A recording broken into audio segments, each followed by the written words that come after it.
So, with the video about a revolutionary's questions, the freestyle, the sound quality is not so great because of the cyber attacks.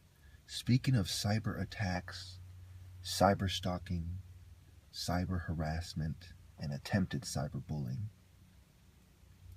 these things are all consistent with the picture that I'm showing you right now, which shows you that they may or may not be doing some form of a cyber attack in which the words are unnecessarily suggested in order to harass me and to communicate with me. Now, I don't know this for sure, but it is definitely consistent with the other things I do know for sure, especially since that is what I have been educated in: information technology with a concentration in software engineering, a bachelor on record. Also, when you look at the fumes I've had, the effects it has on me, that by itself is enough to know that there are fumes coming into my room. When they do it, cements it in the mind of the logical observer that this is being done on purpose, as well as the effects. And then when you add to that my mother is coughing when she passes my room quite often, and it is consistent with the effects I notice in my room and when they are most, obvious.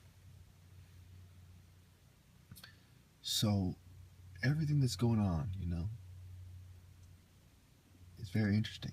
Also, it also proves the nurture part of the nature-nurture debate. Let's say, every time you go into class, someone leaves a thumbtack on your seat.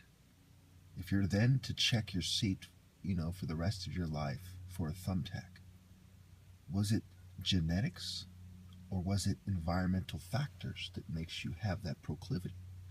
Psychiatrists would argue that you are fixated, you are paranoid, and perhaps delusional, and that you are obsessive compulsive, because whenever you see that, it quote-unquote triggers this obsession you have with checking your seat. These things are very environmental and almost always are. Now, also, when you look at the fact that my behavior is always consistent, so is the abnormal behavior, consistent with drugging. The videos you see me point out the fact that I'm drugged, there's drugs in the air, are the same videos you see abnormal behavior, drug-induced behavior. If you were to act differently every time you smoke marijuana, or you take Tylenol, or you take psychiatric medications, you drink alcohol, etc., etc., are you to assume that you have a mental disorder that is triggered by the thought of taking it? Or is the much logical conclusion, the much more scientific conclusion, that this is a result of drugs, is drug-induced behavior? So a lot of the behavior you see with me is drug-induced behavior, and then sometimes when they get a significant dose of the drugs into me, it is drug withdrawal induced behavior. Either way, it's drug-induced behavior. It's the same thing you see with psychiatric medications. There is drugging, and there is the withdrawal. And there is the adjustment of the medications to keep one in a more zombie-like state for longer. But as you increase the dosage, you also increase the withdrawal. So even if there is a certain level of it in your system, you're starting to withdraw because your body wants the higher level it has become acclimated to having. Be very careful with what one becomes accustomed to and how it affects you psychologically. They understand this on the higher level of military psychology and so on and so forth. That's why everything they're doing is environmental, to create a desired result or a desired behavior. Thank you.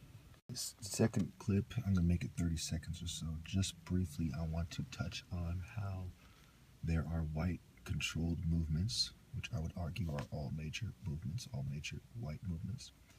And some of them promote division, obviously, such as the neo-Nazi movements, the white nationalist movements, the KKK, and so on. And that's what these individuals in these pictures were trying to do.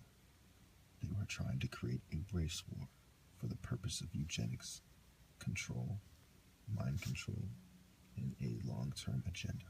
So the dosages kill people. They kill unborn children. But of course the liberals do not care about this because they are for abortions.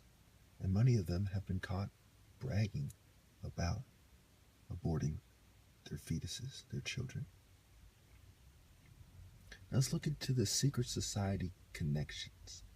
The fake Christian societies, the Templars, their allies in the white community. They harass people subtly in a way that you know very well.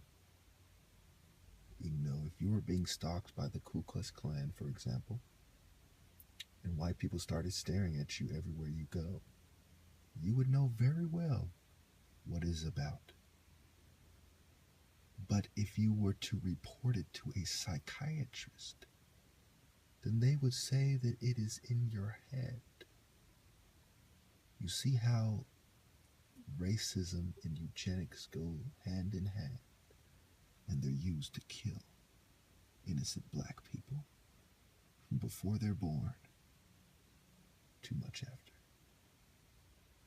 How sick is that?